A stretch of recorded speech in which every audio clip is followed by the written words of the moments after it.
You miss 100% of the shots you don't take. Speaking of shots, the greatest shot maker of all time, Michael Jordan. You got a relationship with the GOAT. Can you talk about that, how that came about? Man, I mean, let's talk about one of the great. And you're a Boston guy too, right? I am a Boston guy, absolutely. But I mean, even Larry Bird was like, that wasn't Michael Jordan out there. That was God on the basketball. Yeah, Black Jesus. That shit went away real quick. Even in Boston, we were like, Larry Bird's the greatest. Maybe second greatest.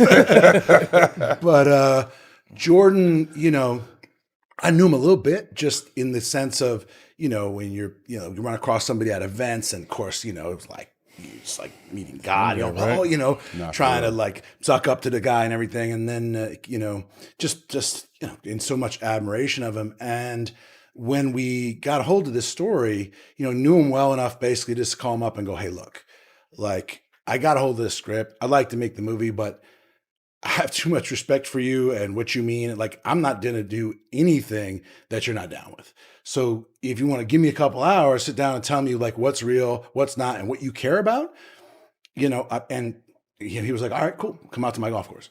So how was that? Flew out there, sick. Right, you know what I mean? Like, damn, it's good to be Michael Jordan, it turns out. 36 holes, right? Oh, it's great. Yeah, nobody's there except him and his boys. Yeah. It's just like that thing, And I waited for my man to finish. You know what I mean? They're like, Mike will be back soon. I was like, I'm not going anywhere. I'm cool. Right. And when he got done, he was like, so what is this? And I said, look, it's the story of your Nike deal, basically. And what happened around then. And I had sent him the script. I don't know and I kind of talked him through it a little bit.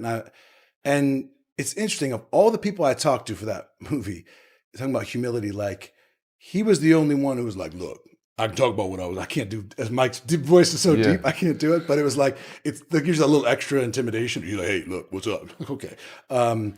He was like, I can only tell you what I was there for and what I know to be true. I'm not going to talk about what happened when I wasn't in the room, which everybody else was like, this is what happened. This is what happened. He was the only one who was like, I know what I know and I don't know what I wasn't there for. Here's what matters to me. And he talked about his folks and he talked about, Chris Tucker's character, obviously.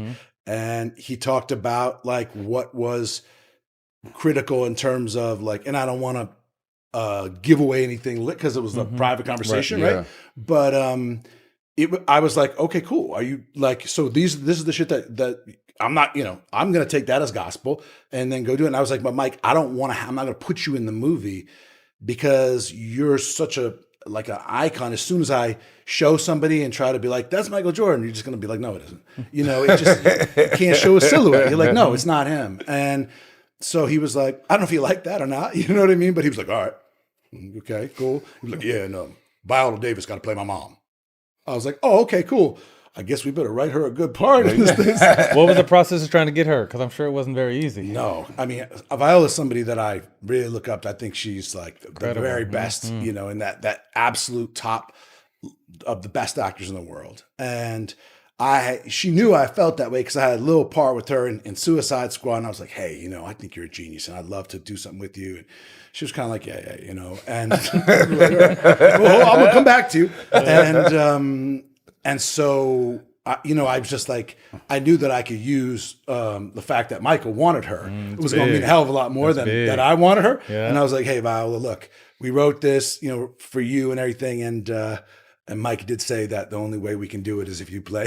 So don't fuck it up. And so she came and did it. She was amazing. And her husband, Julius, was great too. He played Mike's dad. They play husband and wife. And he was like, because I asked Michael, like, what's the, like, I'm trying to find an actor to play your father, like, and I know, his father passed away and a lot has been said about how close they were and all that stuff. And I was like, who do I look for? And he was like, my dad had the best personality of anybody in the world.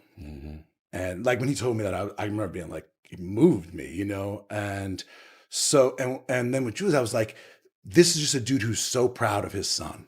And that's what I loved about like what he did with that. Cause she was a little more cynical. She kind of knew and saw maybe kind of through some of the bullshit. And I love the idea of this dude was just so fucking proud of his son and just loved everybody jocking his son and making videos and shit and just happy. And it was beautiful and cutting that against like the clips of like, his father's, being killed ultimately. I made it really, really powerful. Like you watching this guy who's not going to live through the story to see his son become this, who he became. And, but those two were really the anchor and the heart of the movie. And that was definitely what Mike, he was not like sweating the corporate details of the fucking, Nike, he was like, look, and he said what he said, but what mattered to him was like the certain key people, and that we got, Marlon and Chris to play them was cool. And Chris, of course, like knows everybody, you know what I mean? Chris Tucker's one of these fucking guys who's like, you can be, you can't bring up a name. Be like, oh, I met him. Yeah. He's cool. I know Jesus. That's my boy. I was going with last week. Yeah. Now he's friends with the two major Mikes, Tyson, Jordan and Magic Johnson. And Michael. Michael Jackson. Yes, Michael Jackson, Michael Jordan. And he's like, yeah, I met Ali. I'm like, Muhammad Ali? Like, who the fuck don't you know? Right. Like, He knows it's amazing. everybody. Because he's just likable and cool. And, oh, yeah, I'm cool Mandela. I was like, what? Like, seriously, it's the craziest thing in the world. I'm like, but Chris was brilliant in the movie, and I love him to death. How was it playing Phil Knight? It was a little bit like... Did you talk to him? I didn't want to talk to him first. I didn't want to do anything with Nike because, I was aware that like people are going to be like, oh, this is like a Nike propaganda thing or whatever. And I didn't want to, we didn't get any shoes or gear from them. We didn't get shit from, or we got like some of the stuff off of eBay that was like the old waffle, the shoe and stuff. And so they hadn't seen the movie at all and really know about it and kind of heard about it after we were done. And then they asked to screen it. And then that's when I was like, oh shit, I was having a lot of fun, playing Phil and kind of fucking with him. And so we went up and they were like, yeah, come up and show Phil the movie. I was like, okay. And all of a sudden I was like, oh man, did I go too far with fucking around with Phil? Like, are they going to sue us and shit? And they asked us to come up there and we showed the movie in Portland, but not at Nike. They like rented out this whole movie theater down the street. And we showed it, and Phil showed up, and his kids, and his wife, and then like the general counsel for Nike, and I was like, uh-oh. So I introduced it, and I remember being like, look, this is about the spirit of the company. And Phil, remember, everybody likes to fuck with the boss. So you got to have a sense of humor about that. And to his credit, he really did. He was like, yeah, you could take exception with this moment. And that moment, everybody has their thing. But it was actually really moving. When the movie was over, I walked in there and I saw I was like, I shouldn't have done that thing where I stole the candy at the end of the movie. I was like, oh, what am I, a fucking idiot? I don't even think about this.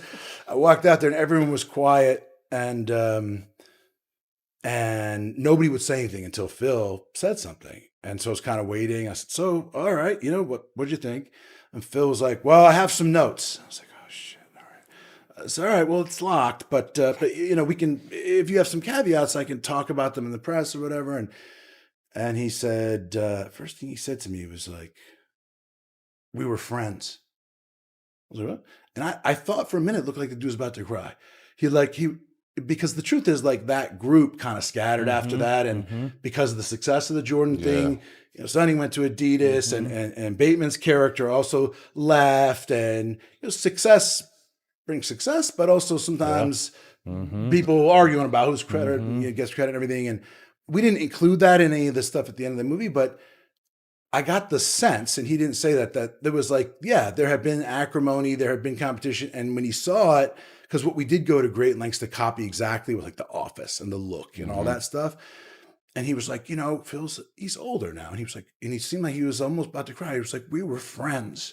We were just friends trying to do something. Like, he got lost in the nostalgia of that time. It took him there. Took him there. And and then everybody else was like, "Oh yeah, great movie."